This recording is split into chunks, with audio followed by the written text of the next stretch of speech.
I love like standing out and like being different because like, you know, look good, feel good, play good. I mean, that's kind of how I look at it. I got these because they were customs. I love Yeezys, so I was like, I'll get those. 2021 MLB draft, you probably see him first round. I laugh thinking about 100 miles an hour out of a 17-year-old. Every time he steps on the field, he knows he's the best one out there. A lot of us know he's the best one out there, and he plays just like it. If you get a hit off of him, like, good luck. I mean, I don't want to be the next someone. I want to be the first Chase Petty. I want to be my own unique self. Everybody knows who he is. When he's in here, everyone stops and watch what he's doing, no matter if he's throwing a flat ground, no matter if he's doing a squat. Everyone's got their eyes on him at all times. He's definitely very determined. He works day in and day out, and it does help a lot that it is something that he loves.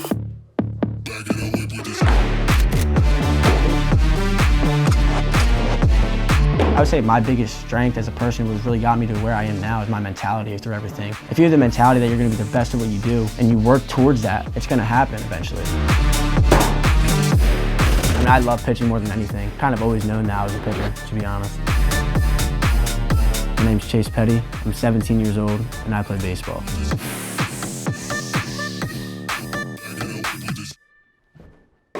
He's in here 5 days a week right now, so he'll throw once a week on the mound, and then he comes in and does his regular throwing and his lifting the other 4 days. So he's in here almost every single day. Right now for him, we're working out his pitch count a little bit, so we're basically simulating 2 innings, and we'll make him warm up like he would in a game with his 8 pitches in between. Just for him being able to now not just throw a couple fastballs in a row, a couple sliders, a couple changeups, and he'll simulate making game-type pitches and not just being able to, you know, when you throw a bad one, throw that next one again, but being able to replicate it back-to-back and start to get a little bit of a game feel. And we'll continue to do that up until 3 to 4 sets, and then we'll be ready to start the season. As a freshman, I was throwing like 85, 87, topping like 88, but my mechanics were just awful.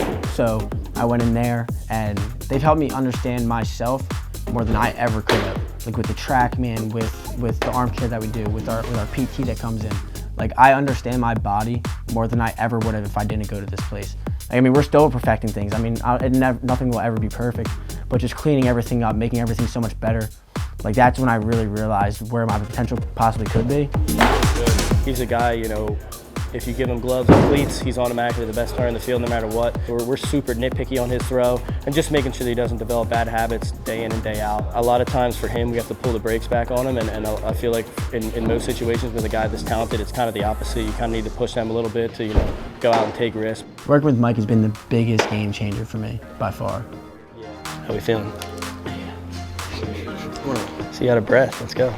So it's really just practicing and practicing and practicing until it becomes the norm. And that's really for everything I do. So like now, like if I need something to work on, I work on it every day. And so I don't need to work on it, and it's just a normal thing.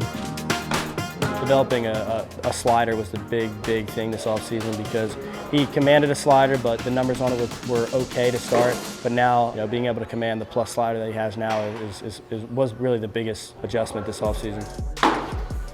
This is a TrackMan, so this is going to basically give us the movement on every pitch he's throwing.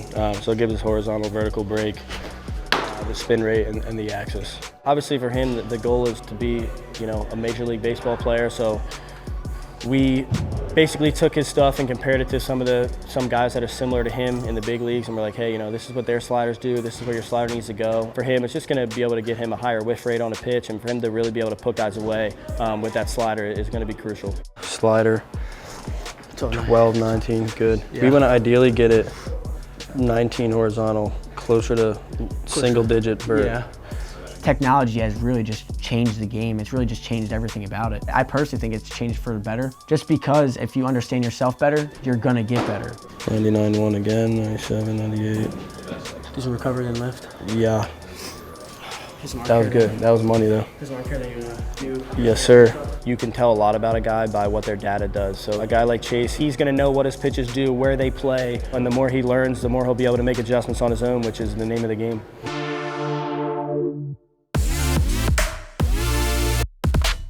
I've been with Chase about a year and a half. When I first met him, he was a young, small, wiry kid. I mean, he's still kind of small for how hard he throws, but he was just full of energy. You know, a lot of pop to him, a lot of power. And so for him, I just kind of want to build up his strength, make him as bulky and strong as possible, but still work on single leg stuff, reverse lunges. I mean, you pitch on one leg, so we're trying to work, get that one leg stronger, split squats, things like that. We have a 4-day routine for him. We'll go 2 upper body, 2 lower body, and we kind of blend it around what days he throws. Because at the end of the day, throwing's the most important for him, so we want him as fresh as he can for that, and then we work schedule around that. Squats are all about force production, so when you're pitching, you're putting as much force you can into the ground and off to the side, so the more force you can put up, the more weight you can pick up, the more you can do it on the mound. I gained like 20 pounds of just straight muscle building just from lifting, eating right.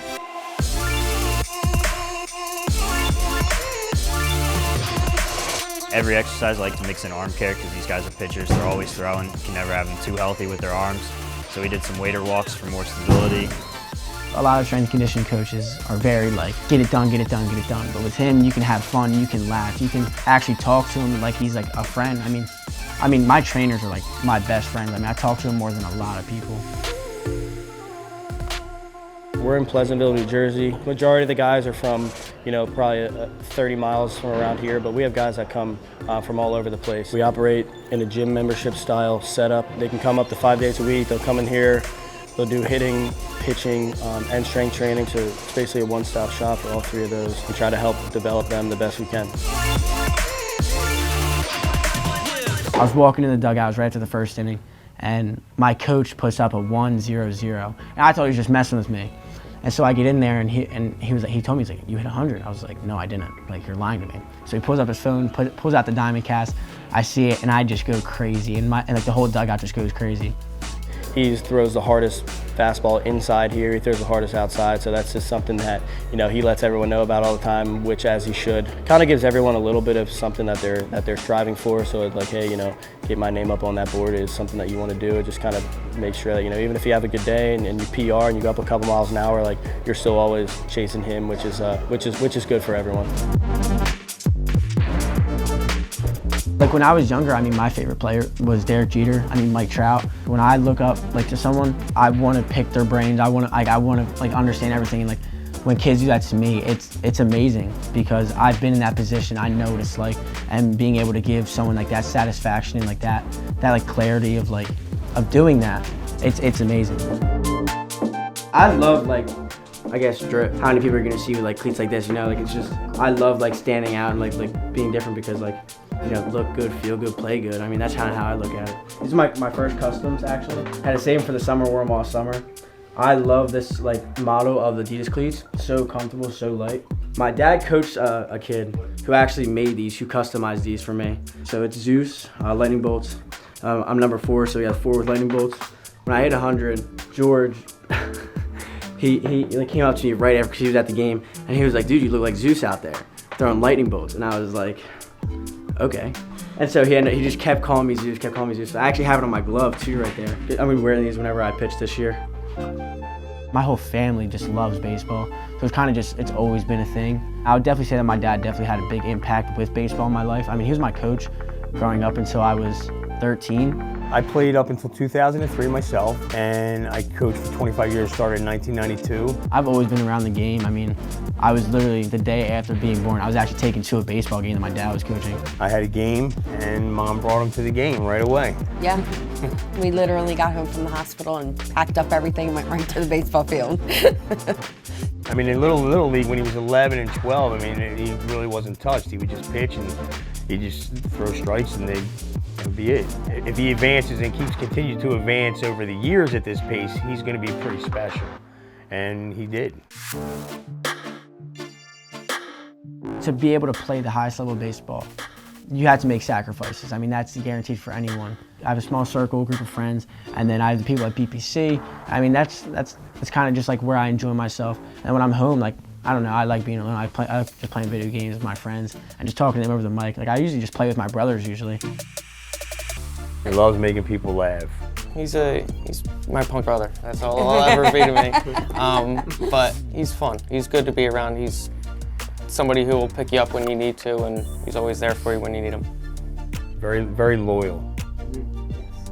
He's got a small circle, but if you're in it, you're good. He's going to be a starter, and we expect him to be a starter, at the next level, whatever level that may be. As long as there's nothing holding him back or stopping him from physically getting to PPC or a baseball field, which is pretty hard because there's one right there. He's probably doing something in that day with baseball, whether it's training, pitching, whatever it might be. The kid doesn't take a day off. He literally lives baseball. Not everyone is gifted with the same abilities. Everyone has their own ability and their own talents that they're good at, and whatever that is, make something out of it, you know? It's really just how you look at everything, your mentality on everything, I believe. Seeing how close I am to really achieving that dream, that's why I still love baseball. That's why I continue to play, because of that dream. That dream I had when I was a 12-year-old at Cooperstown, and that's what keeps me going, to be honest, playing the game. Thank you for watching my episode of No Days Off. For more episodes like mine, subscribe to Whistle Sports.